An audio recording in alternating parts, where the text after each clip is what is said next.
মানব সভ্যতার প্রাচীন ইতিহাসে এমন এক রহস্য বিদ্যমান, যার রহস্য আজও অজানা। পৃথিবীর নানা প্রান্তে একটি জাতি সম্পর্কে রয়েছে নানা রকমের তথ্য, যার শক্তি, সংখ্যা ও দৌরাত্ম্য মানুষের কল্পনার অতীত। ইয়াজুজ মাজুজ। হাজার বছরের পরও এই নাম শুনলেই মানুষ প্রশ্ন করে, তাদের সঠিক পরিচয় আসলে কি, কখন এবং কিভাবে তারা জনসম্মুখে হাজির হবে। প্রিয় দর্শক, আজ আমরা এই প্রশ্নগুলোর উত্তর খুঁজে বের করার চেষ্টা করব কোরআন, হাদিস, বাইবেল এবং ইতিহাসের আলোকে। সঙ্গেই থাকুন। ইসলাম ধর্মের বিশ্বাস অনুযায়ী ইয়াজুজ মাজুজ কোরআনে বর্ণিত এমন একটি বর্বর জাতির নাম, যাদের আবির্ভাব ঘটবে কিয়ামতের আগে। কিয়ামতের যে কয়টি বড় আলামত রয়েছে তার মধ্যে অন্যতম ইয়াজুজ মাজুজের আগমন। ইয়াজুজ মাজুজ অর্থ দ্রুতগামী। ইয়াজুজ মাজুজ পৃথিবীতে বের হয়ে অতি দ্রুত সারা পৃথিবীতে ছড়িয়ে পড়বে। কারো কারো মতে আরবি মৌজ শব্দ থেকে ইয়াজুজ মাজুজ শব্দের উৎপত্তি। এর অর্থ তরঙ্গ বা ঢেউ।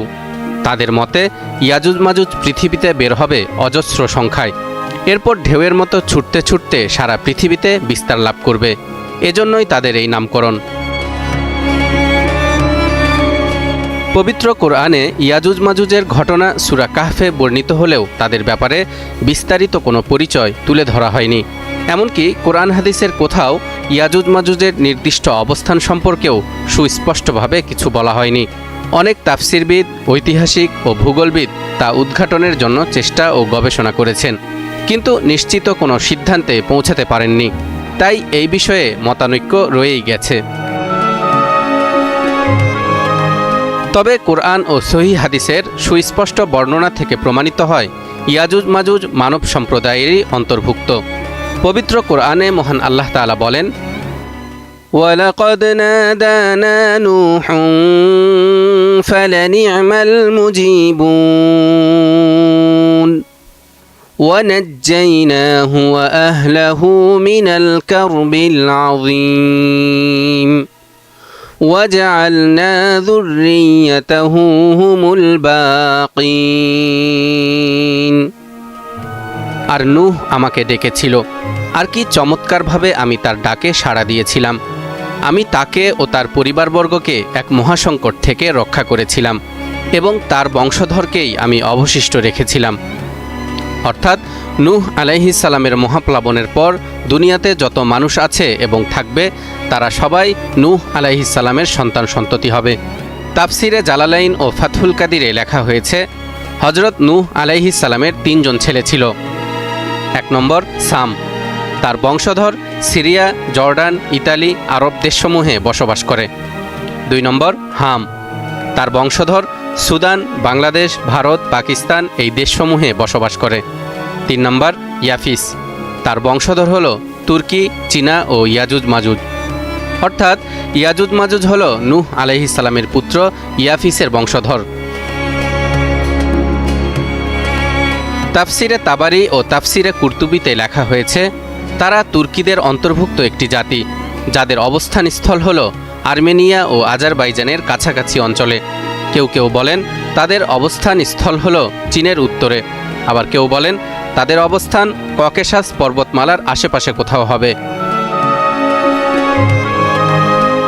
৩য় হিজরি শতাব্দীর প্রখ্যাত ভূগোলবিদ ইবনে খরদিজবাহ রহমতুল্লাহ আলাই তার একটি কিতাবে ইয়াজুজ মাজুজের অবস্থান সম্পর্কে কিছু তথ্য দিয়েছেন।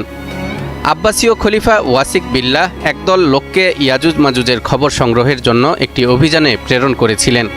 বহু চড়াই উতরাই আর দুর্গম পথ পাড়ি দিয়ে দলটি প্রায় ২.৫ বছর পর ফিরে এসে পৃথিবীর উত্তর পূর্ব ভূখণ্ডে ইয়াজুজ মাজুজের অবস্থান বলে জানায়। ইবনে কাসির রহমতুল্লাহ আলাই সহ অনেক ইতিহাসবিদই এই তথ্যটি ইবনে খরদিজবাহ সূত্রে বর্ণনা করেছেন। বর্তমান পৃথিবীর উত্তর পূর্ব ভূখণ্ডে সাইবেরিয়া, রাশিয়া, মঙ্গোলিয়া, কোরিয়া ও জাপান এসব দেশ রয়েছে। ইবনে খরদিজবাহ রহমতুল্লাহ আলাইহের বর্ণনা অনুসারে তাই কোনো কোনো গবেষক বলেন, রাশিয়া ও সাইবেরিয়ার আদিবাসী জাতিগোষ্ঠী যেমন ইয়াকুত, ইভেঙ্কি, চুকি ও মঙ্গোলীয় তাতারিরাই হল ইয়াজুজ মাজুজের বংশধর। এক্ষেত্রে কেউ কেউ প্রশ্ন তোলেন, কোরআন হাদিসের বর্ণনা অনুযায়ী ইয়াজুজ মাজুজের দলবদ্ধ আত্মপ্রকাশ তো শেষ যুগে অর্থাৎ কিয়ামতের পূর্ব মুহূর্তে হওয়ার কথা রয়েছে, তাহলে রাশিয়ান আর তাতারিরা কিভাবে ইয়াজুজ মাজুজের বংশধর হতে পারে? বিষয়টিকে এভাবে ব্যাখ্যা করলে আর কোনো প্রশ্ন ওঠার সুযোগ থাকে না।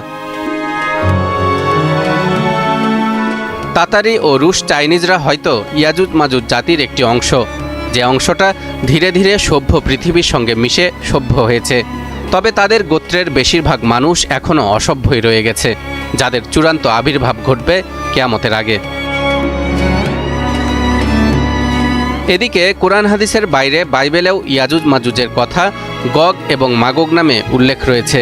বাইবেলের আদিপুস্তক বা বুক অব জেনেসিসের 10ম অধ্যায়ে তাদেরকে হজরত নূহ আলাইহিস সালামের বংশধর বলা হয়েছে। অন্যদিকে জিহিসকেলের 38 থেকে 39 নম্বর পদ অনুযায়ী গগকে মাগগ দেশের একজন রাজপুত্র হিসেবে চিহ্নিত করা হয়েছে। এখানে বলা হয়েছে তারা পৃথিবীর দূরপ্রান্তের এক দেশ থেকে এসে ইসরায়েলকে আক্রমণ করবে। মূলত এই অনুচ্ছেদটি চূড়ান্ত যুদ্ধের ধারণার কেন্দ্রবিন্দু। প্রকাশিত বাক্য 20 অধ্যায়ে গগ ও মাগগের কথা আবার উল্লেখ করা হয়েছে, যেখানে তাদের পৃথিবীর 4 কোণে অবস্থিত জাতি হিসেবে বর্ণনা করা হয়েছে, যারা প্রথম পুনরুত্থানের পরে ঈশ্বর এবং তার লোকেদের বিরুদ্ধে যুদ্ধ করবে। বাইবেলের এসব বিবরণ থেকে বোঝা যায় ইয়াজুজ মাজুজ শুধু এক নির্দিষ্ট স্থানে সীমাবদ্ধ নয়, বরং তাদের দৌরাত্ম্য বিশাল ভৌগোলিক অঞ্চলে ছড়িয়ে থাকবে। কোরআন হাদিসের বিবরণ অনুযায়ী ইয়াজুজ মাজুজ গোষ্ঠী কিয়ামতের আগে আল্লাহর নির্দেশে পৃথিবীব্যাপী ছড়িয়ে পড়বে এবং ব্যাপক ধ্বংসযজ্ঞ চালাবে। সূরা আম্বিয়ার 96 নম্বর আয়াতে ইরশাদ হচ্ছে, হাত্তা ইযা ফুতিহাত ইয়াজুজ ওয়া মাজুজ ওয়া হুম মিন কুল্লি হাদাবিন ইয়ানসিলুন। অবশেষে যখন ইয়াজুজ ও মাজুজকে মুক্তি দেওয়া হবে এবং তারা প্রত্যেক উচ্চভূমি থেকে দ্রুত ছুটে আসবে। কোরআন হাদিসে ইয়াজুজ মাজুজের সুনির্দিষ্ট অবস্থান ও পরিচয় সুস্পষ্ট রূপে বলা হয়নি, যদিও কুরআনুল কারীমের ইঙ্গিতে তা পৃথিবীর উত্তরাঞ্চলে হওয়া বোঝা যায়। আর যেহেতু কোরআনের মৌলিক নির্দেশনা বোঝার জন্য তাদের সুনির্দিষ্ট অবস্থান জানা জরুরি নয় এবং মানবজাতির প্রভূত কল্যাণ তা জানার উপর নির্ভরশীল নয়, তাই সুনির্দিষ্টভাবে তা না জানলেও কোনো অসুবিধা নেই। বরং এ ব্যাপারে আল্লাহ ও রাসূল সাল্লাল্লাহু আলাইহি ওয়াসাল্লামের কথার উপর সামগ্রিক বিশ্বাসই যথেষ্ট।